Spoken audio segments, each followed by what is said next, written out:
Buenos días compañeros, compañeras, docentes. Mi nombre es Pirina Torres y junto con mi equipo de trabajo conformado por Andrea Fuentes, Javier Ramos, Danixa Tomalá, Jair García y Valesca Correa, presentaremos el título de la literatura romana, el cual desarrollaremos varios aspectos de esta divididos en distintos subtemas. Dicho esto, podemos pasar con el antecedente. La literatura romana, desarrollada entre el siglo III y IV después de Cristo, se caracteriza por su gran variedad de géneros, los cuales se ven muy fuerte influenciados por la cultura griega y ciertas tradiciones locales. Destacan poetas como Virgilio, autor de la Eneida, u Ovidio, autor de las Metamorfosis. En teatro, Plauto y Terencio reflejaban lo que era la vida cotidiana romana.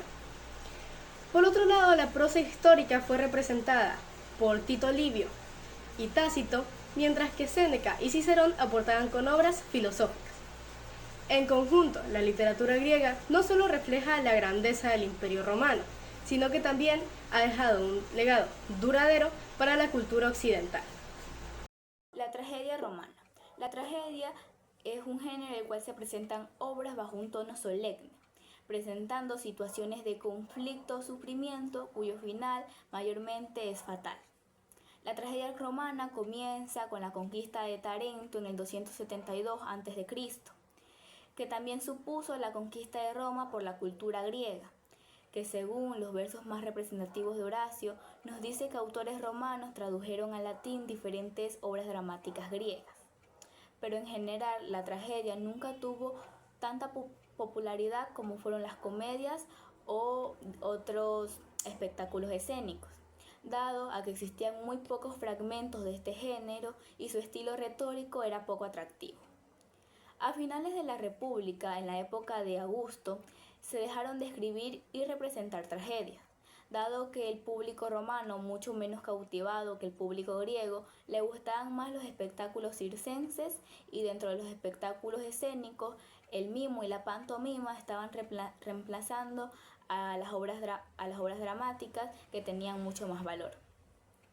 Por ello, para el siglo I después de Cristo, las tragedias comenzaron a ser un ejercicio literario para ser recitado o leído en círculos intelectuales.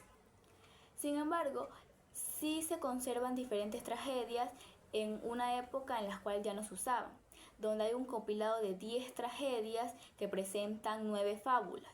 8 de estas tragedias son completamente de Seneca, en el cual él mezcla diferentes historias griegas en una misma tragedia y tiene mucha representación en el teatro latino.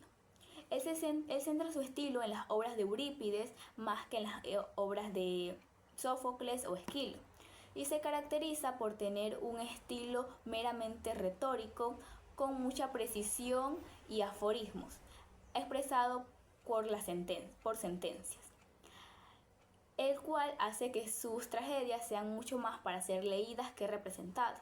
En su época él no tuvo mucha influencia, sino que fue mucho después, en el siglo XV, cuando comenzó a tener un flujo más grande en lo que fue el teatro italiano y el inglés. La pantomima y el mimo son formas teatrales que se basan principalmente en el lenguaje corporal, desarrollada en el teatro popular y presentada en espacios públicos como calles y plazas. La pantomima representa escenas cómicas y grotescas, usando gestos y músicas, para contar historias sin necesidad de texto. El mimo, aunque incluye pequeños diálogos, sigue centrado en la expresión corporal y exagera aspectos de la vida cotidiana, a veces de forma cruda. Hola, yo soy Javier Ramos Alcíbar, compañeros y compañeras, y me dirán, digo, yo les voy a hablar sobre la oratoria. Mira, para empezar, la oratoria se basa en el arte de expresarse de manera correcta y dar una buena presentación, o sea, utilizar de manera eficaz las palabras. Entonces, la oratoria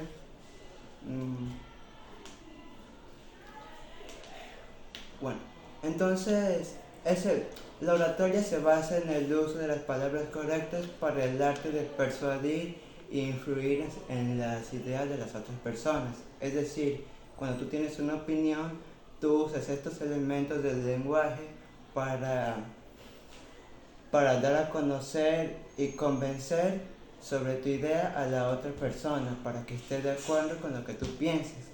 Y es un poco complicado porque tienes que usar los elementos adecuados, y para esto se basa la retórica, que describe estos elementos lingüísticos. Y una vez que tú los dominas, puedes tener una gran facilidad para influir en la opinión de los demás y persuadir. Bueno, ahora, todos estos elementos de la retórica, de la oratoria y la persuasión son muy importantes para un buen discurso, tanto como una exposición o una conferencia, ya que son el arte de las palabras. Por ejemplo, en el siglo II a.C. teníamos a un gran representante de la oratoria, el señor Marco Tulio Cicerón. Él se conoció por su gran uso de las palabras, de los elementos de la persuasión y de la retórica. Él era un profesional en esto, daba unos discursos muy buenos, que algunos de ellos y sus escritos se perdieron, pero los que se lograron recuperar muestran su habilidad. Un ejemplo es que gracias a esta habilidad que él tenía, logró ayudar al señor Marco Antonio a subir al poder de Roma como emperador. La retórica es una disciplina que se basa en el estudio y la sistematización de los procedimientos y técnicas expresivas del lenguaje, que además de tener fines comunicativos, tiene como objetivo persuadir o embellecer lo dicho. Sus inicios datan de la época grecorromana. En la antigua Grecia, era ampliamente estudiada y se usaba como una práctica para persuadir a las personas mediante el embellecimiento de las palabras. Posteriormente se integró a la corte del Imperio Romano y más adelante se usaría en las escuelas medievales europeas como una disciplina humanística hasta el romanticismo. Bueno, yo les voy a hablar sobre la sinestesia. Bueno, la sinestesia consiste en traspasar la característica sensorial de una experiencia determinada u otra. Por ejemplo, es decir, que la descripción de una experiencia territorial en términos de otra, que por ejemplo podría ser sus ojos parecen escuchar. Antítesis consiste en oponer un mismo texto, dos conceptos, ideas u oraciones, en donde el objetivo tiene que resaltar la cualidad contradictoria del elemento, que por ejemplo podría ser: de su vórtice emana una luz que encurece.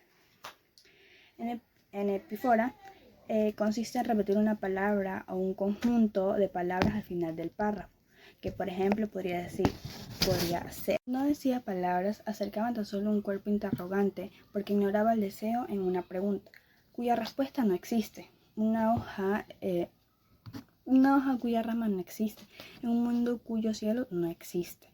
Y por último tenemos empanadiplosis, que esta consiste en la repetición de una o varias veces de una palabra al inicio o al final de una oración o un conjunto de oraciones, que por ejemplo esta podría ser: verde, te quiero verde, o verde viento, verdes ramas.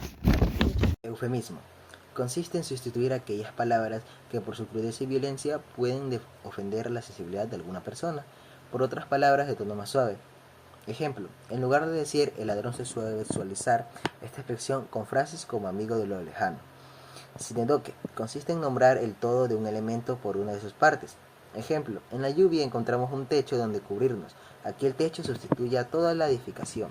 Elipsis. Consiste en suprimir una parte de una oración o un relato de tal manera que por su contexto pueda inferir en el acto de la lectura. Ejemplo, a Carlos le gusta el chocolate, a María no.